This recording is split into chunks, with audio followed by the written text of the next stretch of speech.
Mi nombre es Saidi Lady Barones Pérez y continuando con el tema de investigación, me corresponde hablarles sobre la modalidad de investigación. Les voy a hablar en esta oportunidad de la investigación documental o biográfica. Según autor Alfonso 1995, la investigación documental es un procedimiento científico, un proceso sistemático de indagación, recolección, organización y análisis e interpretación de información o datos en torno a un tema determinado. La investigación documental presenta las siguientes características. Utiliza múltiples procesos como son el análisis, la síntesis y la deducción de documentos. Recolección y uso de documentos existentes para realizar los datos y ofrecer resultados lógicos. Se realiza en forma ordenada, con una lista de objetivos específicos, con el fin de construir nuevos conocimientos. Recolecta los datos con un orden lógico, lo que le permite encontrar hechos que ya sucedieron en un tiempo atrás. Brinda solidez a las conclusiones del investigador, sugiere nuevas teorías de análisis a partir de la información obtenida. La investigación documental presenta los siguientes tipos. Según fuentes de investigación, se clasifican en primarias y secundarias. Las primarias son aquellas fuentes que brindan la información de primera mano sobre los sujetos de investigación y cuyas características son brindar información original y relevante. Un ejemplo, actas de nacimiento, de defunción en el caso de una biografía. Tenemos las secundarias, que son aquellas que se han obtenido de otras fuentes, como por ejemplo, si el investigador busca en documentos civiles de un personaje, busca actas de nacimiento y otros registros. Según fuentes de consulta, las tenemos en investigación bibliográfica, que son las que se ocupan de revisar libros, revistas, textos impresos. La investigación de archivo, la información la busca en lotes de archivos específicos, como pueden ser correspondencias de un auto, los documentos de una empresa. La investigación audiovisual revisa material sonoro, video o de cualquier formato no escrito como fotografías. Y tenemos la investigación hemerográfica, cuyo material lo componen revistas, publicaciones, periódicos de cualquier tipo. La investigación documental presenta los siguientes elementos. Unidad documental, que es el espacio físico o virtual en el que se encuentran las fuentes disponibles. Tenemos los documentos o fuentes de información y ficha de estudio para la organización de los apuntes de la lectura. Se destacan las técnicas de la investigación documental como localización, extracción, fijación de datos. Continuamos con pasos para realizar una investigación documental. El arqueo de fuente es la selección del material que puede ser útil para la investigación. La revisión es descartar el material poco útil que no se relaciona con los objetivos específicos. Cotejo es la organización, comparación del material disponible para obtener referencias y citas textuales para sustentar las teorías del investigador. Interpretación es el análisis del material cotejado y la elaboración de una propuesta de lectura crítica, una opinión o interpretación del investigador. Las conclusiones es el cierre general en torno al tema. Recoge los puntos demostrados mediante los pasos anteriores y su marco de posibles causas y consecuencias o significados. Seguimos con modalidad de investigación de campo. Según el autor Santapalella y Filiberto Martins, en 2010, define la investigación de campo que consiste en la relación de datos directamente de la realidad, donde ocurren los hechos, sin manipular o controlar las variables. Estudia los fenómenos sociales en un ambiente natural. El investigador no manipula variables, debido a que esto hace perder el ambiente de naturalidad en el cual se manifiesta.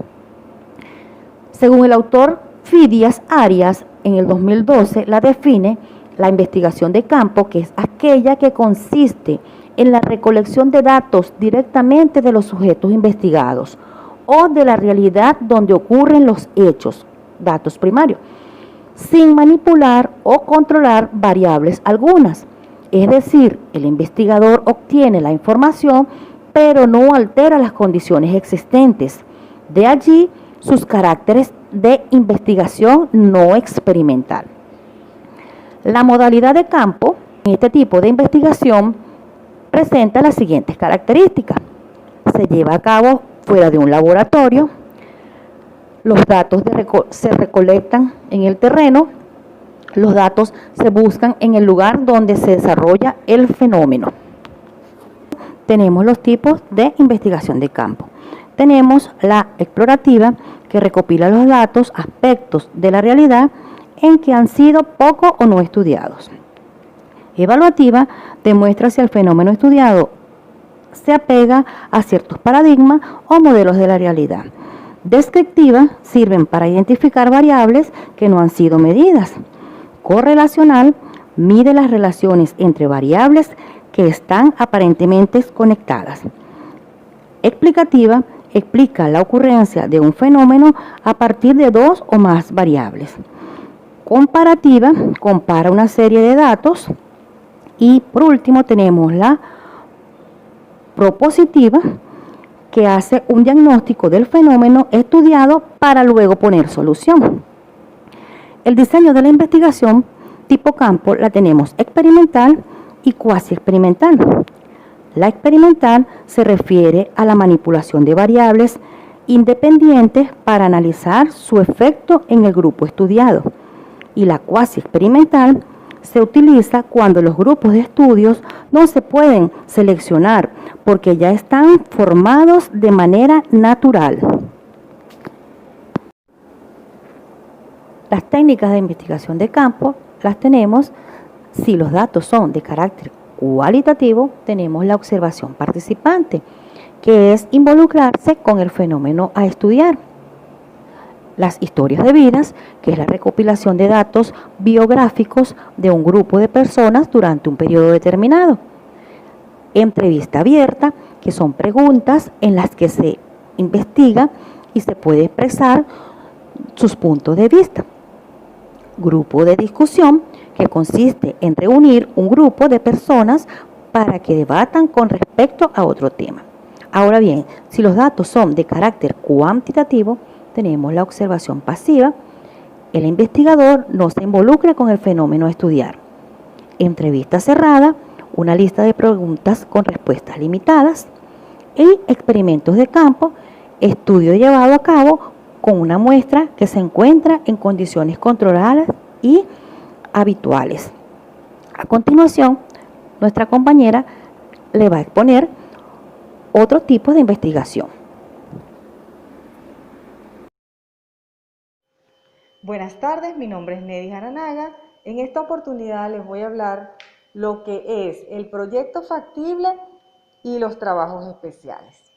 Un proyecto se compone de diversas acciones e ideas con el fin de alcanzar una meta. Factible es aquello que es susceptible de realización o concreción.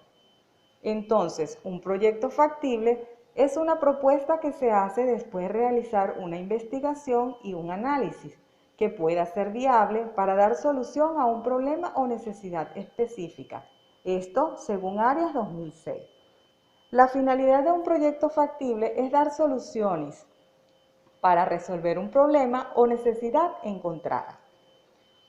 Para realizar un proyecto factible es necesario tener en cuenta algunas interrogantes, tales como ¿qué hacer? ¿Para qué hacerlo? ¿Por qué hacerlo? ¿Cómo hacerlo? ¿Dónde hacerlo? ¿Qué magnitud tiene? ¿Cuándo se hará? ¿Quiénes lo harán? ¿Con qué medios y recursos se hará? ¿Qué sucede durante la ejecución? Seguimiento de las actividades. ¿Cuáles son las limitaciones? Estas se hacen a través de la matriz FODA, que son las fortalezas, oportunidades, debilidades y amenazas. Ahora, los trabajos especiales son actividades económicas específicas que debido a su naturaleza necesitan una regulación especial, ya sea por su importancia, delicadeza o por la vulnerabilidad de las partes que conforman la relación laboral. La ley se encarga del carácter jurídico y obligatorio.